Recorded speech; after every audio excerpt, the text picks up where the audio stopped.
My name is Britley Milling, and today I will be presenting you with information about a children's storybook and the author who wrote the book. The book that I have chosen to present about is one of my personal favorites from when I was a child. This book is titled The Very Hungry Caterpillar, written by Eric Carle. The story takes us through a week lifespan of a caterpillar who is very hungry after he hatches.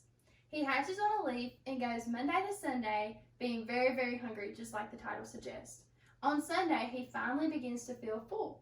Then he wraps himself in a cocoon, sets for 2 weeks, and then blossoms into a beautiful butterfly. According to the 8th book of Junior's Authors and Illustrators, Eric Carle was born in the United States. He was actually born in New York.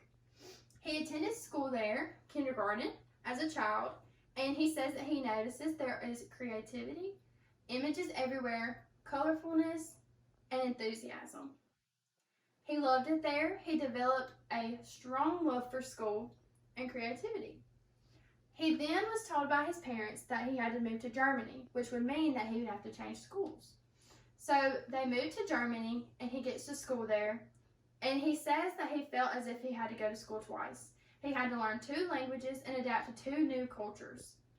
He also mentions that he felt that he had to be perfect there. The teachers were more strict, and he even uses the word dull to describe the classrooms. There was no images, no creativity, and he lost the enthusiasm that he once had for school. He also mentions that him and his father were extremely close. He had a close bond with his father. However, during this time, and with them being in Germany, World War II had begun. So his father was actually drafted by the German army. Then, in 1946, Carle had to go to a fine arts school. He decided to go since his father was in the army. He went for 4 years, and this is where his love for art began. He started creating images and illustrating, and eventually began to write children's books.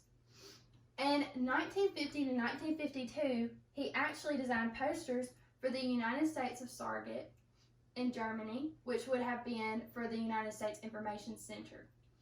And then, when he was in the fine arts school, he also mentioned that this was a way for him to release his inner child, because when he was in the United States, he had to keep his creativity inside once he moved to Germany. Like, he couldn't let that flow out of him because they expected such perfection out of him. He didn't have a free range to let his creativity shine. So through these children's books, he was allowed to let his inner child explode onto the page and illustrate his books for children all over the world.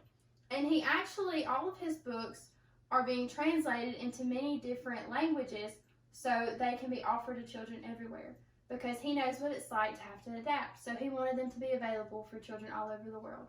Thank you for listening to my speech.